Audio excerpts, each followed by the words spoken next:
Mbok Kade, ini dua-duanya Bapak sama Mbok Kade kan petani. Iya. Dengan ibarat kata kita lihat nih ngikutin musim deh. Kalau panennya bagus dapat bagus, kalau nggak bagus. Sedangkan kalau bagus pun harus dipikirin untuk diinvestasikan gimana biar bisa pakai beli bibit lagi untuk pupuk, maintain dan lain-lain. Nah kalau misalnya buruk, ini gimana Mbok Kade? Sedangkan anak-anak kan butuh biaya juga. Kalau buruh, Pernah nggak ada satu cerita yang mungkin Mbok Kade mau cerita ke kita? Saya ini pernah sampai kayak begini banget.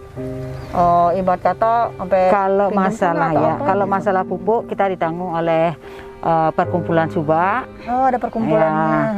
Kalau masalah pemupukan dan pembibitan itu ditanggung sama perkumpulan Subak. Oke. Tapi kalau buruh nih ya kita paling kalau pas tidak punya uang ya kita pinjam sama teman gitu. Kalau pas ada rezeki ya dikembaliin.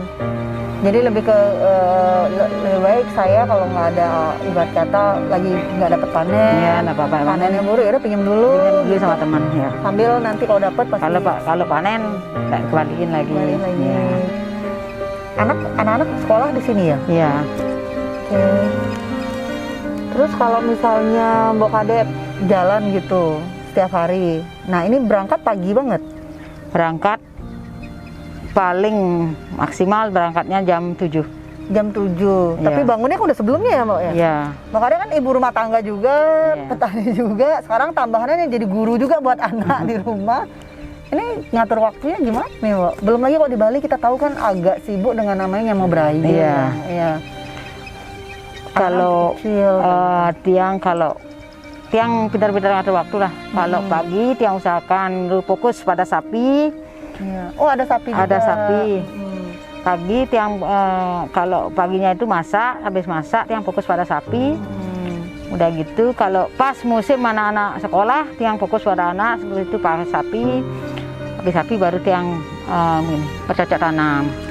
Mau kita bisnis apapun, entah itu bisnis rumahan, entah itu bisnis besar ataupun skala kecil, tetap yang diperlukan adalah gimana cara kita bisa memanage waktu dengan baik.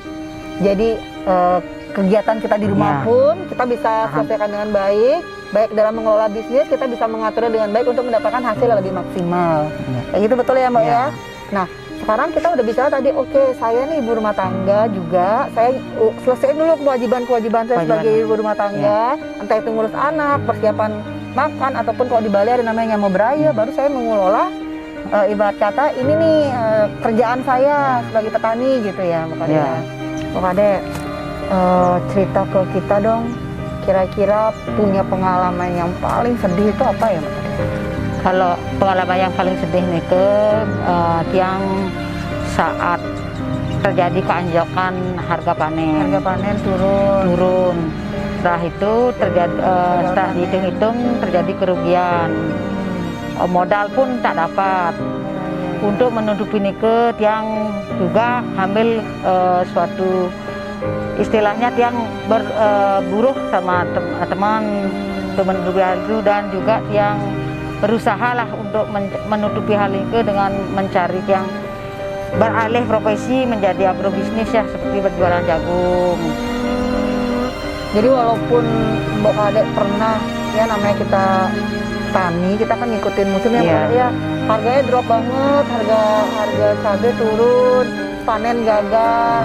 Akhirnya mau nggak mau Mbok Kade nggak berdiam diri. Gimana cara di sini? Ternyata di sini masih ada hasil panen lain yang menguntungkan seperti jagung. Mbok Kade ambil di sana dan bantu jual gitu. Oh, bagus banget ya Mbok Kade ya. Jadi untuk menutupi kerugian itu, jadi ngambil dari lubang yang lain gitu ya Mbok Kade ya. Nah, itu tadi good point banget. Kenapa? Karena saya lihat bahwa kadang-kadang orang itu terhenti karena gagal.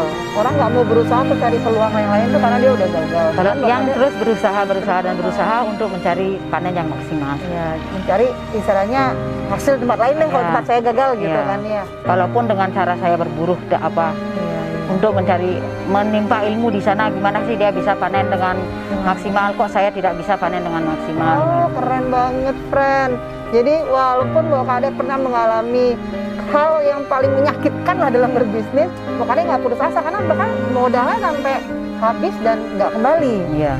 Akhirnya Mbok Kade malah berburu di tempat lain, mengharapkan hasil panen orang lain yang bisa dijual sama Mbok Kade. Dari hasil jual itu akan diolah lagi untuk dijadikan modalnya kembali, untuk Iya. menutupi modalnya kembali. Nah, sebelum kita akhiri nih, saya mau tanya Mbok Kade. Mbok Kade punya nggak mimpi yang belum tercapai? Banyak sekali mimpinya. Banyak sekali mimpinya. Saya bermimpi itu memang jadi petani yang profesional, yang tidak putus-putusnya berjuang untuk petani, bagaimana cara mengelola biar akhirnya tepat maksimal. Di selain itu, Tiang juga terlibat dalam suatu bentuk-bentuk suatu kegiatan, misalnya seperti SLPAT, pengendalian hama terpadu punika.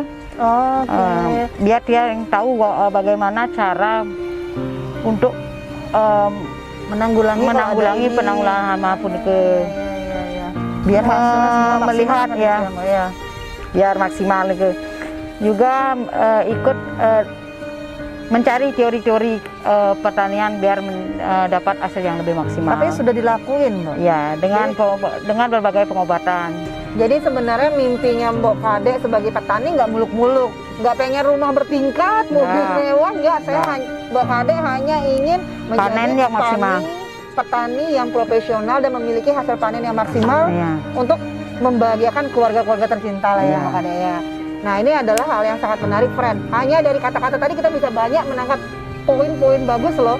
Dengan memiliki mimpi yang besar, sudah punya tujuan yang jelas, Mbok Kade mencari jalan dan alternatif yang baik dengan cara pertama tadi belajar, terus mengisi knowledge-nya gimana sih cara baik teori maupun praktek.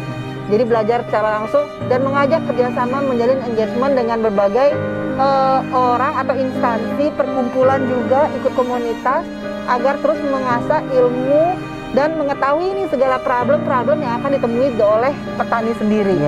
Nah, ini adalah hal yang baik, friend. Jadi kalian harus memiliki mimpi yang besar dan cari solusi gimana caranya mewujudkan mimpi kalian agar mimpi kalian bukan hanya sekedar mimpi belaka. Friends, jika hidup ini adalah arena pertandingan, maka bertandinglah dengan gagah berani. Jika hidup ini adalah permainan, maka bermainlah dengan sebaik-baiknya. Jika hidup ini adalah mimpi, maka wujudkanlah.